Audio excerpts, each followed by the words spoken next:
안녕하세요. 저희 엑셀 6월 기출문제 갖고 풀이하는 수업 네 번째 시간.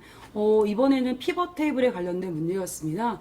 7월 달에 나왔던 문제는 부분합 및 정렬이었는데요. 6월에는 피벗 테이블 다른 문제가 나왔습니다. 그래서 저희가 비교를 하기 위해서 이 문제 풀이를 자세히 해드리겠습니다. 이번 수업도 잘 들어주시기 바랍니다. 감사합니다. 에서는 제 3작업 여러분들이 피벗 테이블 80점짜리 3작업에서는 피벗 테이블이 나올 수도 있고 분합 및 정렬이 나올 수도 있습니다. 저희가 지금은 피벗 테이블 나왔는데요. 이거 다뤄드리고 다음 차수에서 저희가 정렬 및 부분합도 다뤄보도록 하겠습니다. 이번 작업을 보시면 제 1작업의 시트를 이용해서요. 복사가 아니죠. 이용해서 여러분들이 3작업 시트에서 출력 형태와 같이 나타나세요. 답이 이러한 방식으로 나오면 되는 겁니다. 그러면 이거를 어떻게 나와야 되는지 한번 같이 작업을 해 보겠습니다.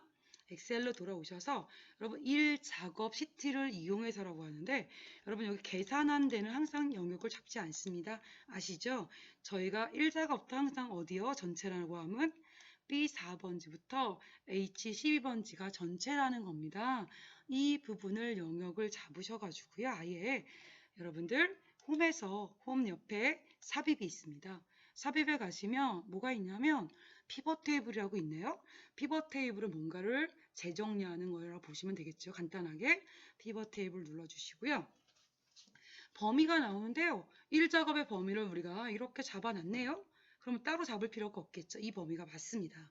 이 내용을 가지고 여러분들이 기존 워크시트에다 할 거예요. 제 3작업에다가. 그쵸? 근데 위치 옆에 깜빡거리는 커서가 없습니다. 위치 옆에를 딱 찍어주세요. 깜빡깜빡 거립니다. 그럴 때 여러분들 어떻게 할까요? 여러분들 여기서 우리는 제 3작업을 눌러주시고요. B2번지부터 시작이 되어 있습니다. 출력 형태가. 그래서 여러분 B2라고 눌러주시는 겁니다. 그리고 확인 눌러주겠습니다. 그러면 이렇게 얼추 만들어지십니다. 여기 왼쪽에 피벗 테이블이라고 네모가 나와 있죠. 이렇기 때문에 오른쪽에 피벗 테이블 목록, 보고서, 열 레이블, 행 레이블 값이 보이는 거예요. 그럼 제가 이 안에서 움직일 때는 이 메뉴들이 나오는데요. 이 범위를 벗어나면 이거 보세요. 이런 네모 칸을 눌렀을 때 오른쪽에 메뉴가 사라져요. 그럼 작업을 할 수가 없습니다. 고장난 게 아니죠. 저희는 다시 이 영역으로 들어오시면 이 안이 보여주십니다. 그러면 여러분 한번 다시 문제지를 보겠습니다. 제가 여기에 보시면 B4번지에 판매 게시일이 있고요. 그 다음에 C2번지에 카테고리가 있습니다. 이걸 잘 보셔야 되는데요. 여기 판매 게시일이 B4번지가 뭐냐면 여러분들 행이에요. 여기 4행에 있죠. 행 레이블로 이걸 가져오실 거고요. 그 다음에 C2번지에 열계율이죠.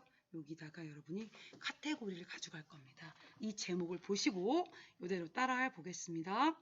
그럼 다시 엑셀로 오셔서 여러분 카테고리라는 글자 위에 보이시죠? 그 카테고리를 끌고 행 레이블 밑으로 옵니다. 이렇게 오시면 여기 왼쪽에서도 행 레이블이 이렇게 보여주고 있습니다.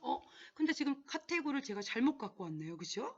카테고리가 아니고 판매 게시일이었습니다. 그러면 이걸 어떻게 할까요? 다시 위로 올리시면 돼요. 이렇게 올려주시면 얘가 없어져요. 없어지면서 위로 올라갑니다. 그러면 판매 게시일을 다시 끌고 옵니다. 그러면 이렇게 행 레이블로 왔습니다. 날짜가. 그리고 나서 카테고리란 제목을 열 레이블 밑으로 끌고 옵니다. 그랬더니 여기에서도 이게 카테고리가 이렇게 보여주는 상태입니다. 그 다음에 맨 마지막 네모 시그마 값에 여러분 데이터 들어가는 공간 보이시죠? 거기가 뭐냐면 다시 볼까요? 여기서 여기 개수 상품명 최대값 판매량 있잖아요. 이게 데이터 값으로 들어가셔야 돼요. 여러분 한번 그럼 다시 와서 순서대로 그러면 상품명이 있었습니다. 상품명을 끌어다가 시그마 값에서 이렇게 왔어요. 그다음 순서대로 그 다음에 판매량이네요.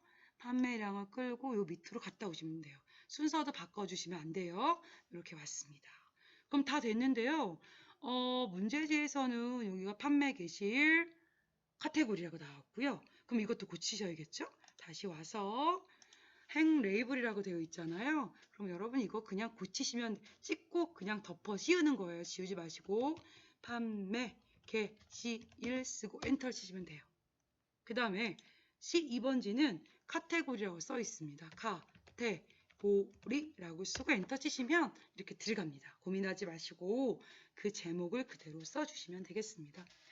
그 다음에 보시면 개수 상품명이 맞는데 여기 합계 판매량 단위 EA잖아요. 근데 문제집 볼까요? 최대가 판매량이래요. 그럼 이것도 함수를 바꿔주셔야 된다는 얘기네요. 그럼 다시 엑셀로 와서 바꿔줘야 할 I를 먼저 찍으세요. 합계 판매량을 눌러서 마우스 오른쪽 누르시면 밑에서 세 번째 보시면 값필드 설정이라고 있습니다. 이렇게 눌러주시면 이렇게 뜨시는데요. 여러분 합계라고 되어 있습니다. 근데 우리 문제지 제시는 최대값이라는 함수가 있어요. 걔를 눌러주셨더니 맞는데 위에 사용자 지정에 좀 뭔가 좀 짧죠. 판매량만 나오고 단위 이해를 잘라 먹었네요. 이런 거는 여러분이 보시고 쓰셔야 됩니다. 그쵸? 할 내용이 좀 많죠. 단위 콜론 그 다음에 뭐요? 여러분 EA 대문자 나오면 똑같이 대문자 써주시면 됩니다. 확인을 누르셨더니요. 다 각각에 있는 최대값으로 바뀌었습니다. 어렵지 않죠? 여기서 마우스 오른쪽 여러분 어떻게 한다고요? 값필드 설정 눌러서 어떤 함수인지 찍어주시고 혹시 옆에가 위에가 여기 잘린 부분이 있다면 찍어주고 쓰시고 확인을 눌러주시면 되겠습니다. 이렇게 오셨습니다. 그리고 나서 봤더니요. 다시 문제집 볼까요? 여기가 최소 개수 상품명 최대값 판매량인데 여러분 여기 어때요? 최소가 먼저 왔고요. 그 다음에 여기도 여러분 어떻습니까? 연도밖에 없어요. 근데 저희는 어떤가 볼까요? 저희는 너저분하게 다 뻗쳐 있습니다. 그러면 얘를 그룹으로 연도만, 그룹으로 월만 보겠다는 얘기십니다. 그럴 때는 첫 번째 항목을 누릅니다. 이렇게 첫 번째 날짜를 눌러주시고요. 여기서 마우스 오른쪽을 누르시면 돼요. 그리고 그룹이라는 글자가 보이시죠? 그룹을 눌러주시고 시작과 끝이 보입니다. 저희는 지금 월 단위로 보여주는 거거든요. 파랑이 월을 누르면 없어지고 다시 누르면 파랗게 됩니다. 저희는 눌러서 없애주고요. 그 다음 뭘로 할까요? 연으로 할 겁니다. 우리는 연으로 파랗게 주시고요. 그 다음에 확인을 눌러주시면 2017년, 2018년, 19년 이렇게 문제지처럼 나오십니다.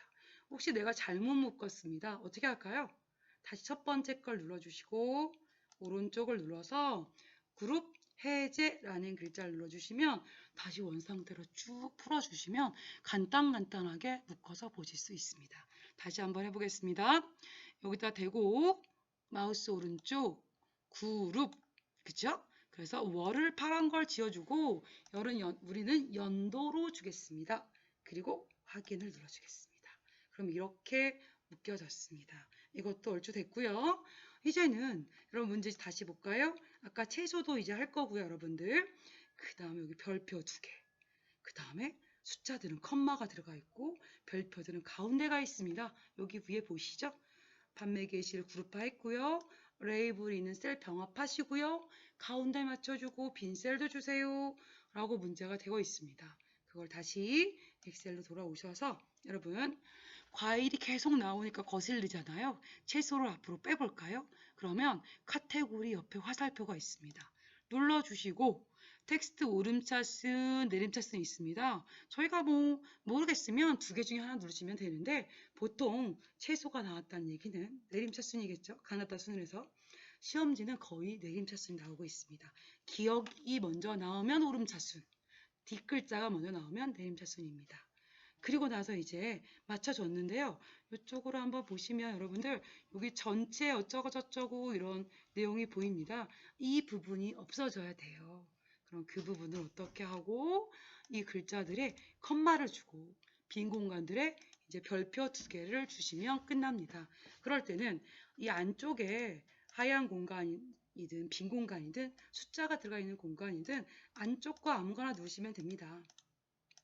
눌러주시고 마우스 오른쪽을 누르셔서 여러분들 어떻게 할까요? 여러분들 여기서 보시면 밑에서 두 번째 피벗 테이블 옵션이 나옵니다. 걔를 눌러주시면 아까 레이블이 있는 셀 병합하고 가운데 맞춤을 찍습니다. 이거 뭐냐면 채소라는 글자가 여기 개수랑 최대값을 아울르셔야 되는데 왼쪽에만 있거든요. 통틀어서 가운데, 수산도 가운데, 과일도 가운데 넣어주겠습니다. 그 소리입니다. 그 다음에 빈 셀 표시 보이시죠? 그 옆에 빈 셀을 그냥 놓기 냅두기. 그러니까 별표 2개 눌러주시고 그 다음에 위에 보시면 요약 및 필터가 있습니다. 행 종합계 표시를 없애주세요 라고 되어 있거든요. 행 종합계 맨 끝에 전체 나온 거 있으시죠? 그거를 없애주겠습니다. 그리고 확인 눌러주시면 이러한 식의 답이 나왔습니다. 이렇게 놓으시면 여러분은 나타나셨고요. 그리고 하나가 더 남았네요. 이제 이 밑에 본문에 해당되는 제목을 뺀 나머지 본문에 해당되는 내용을 눌러주시고요. 드래그 해주시고요. 먼저 가운데 줍니다. 가운데 홈에서 가운데 정렬을 주시고 우리 표시 형식에서 이제 어떻게 줄까요, 여러분들? 표시 형식에서 여기 쉼표 스타일 눌러주시면 각각 천자리마다 끊어지고 오른쪽 방향으로 숫자가 배치되십니다. 그럼 여러분 시험지와 똑같은 형태대로 만들어냈습니다. 이렇게 하시면 이게 80점입니다. 그래서 차라리 함수보다 여기 2번, 3번이 훨씬 더 익숙해지시면 점수를 취득하기가 좋습니다. 피벗 테이블 그렇게 어렵지 않습니다. 저희가 오늘은 피벗 테이블에 관련된 수업을 정리해 드렸습니다.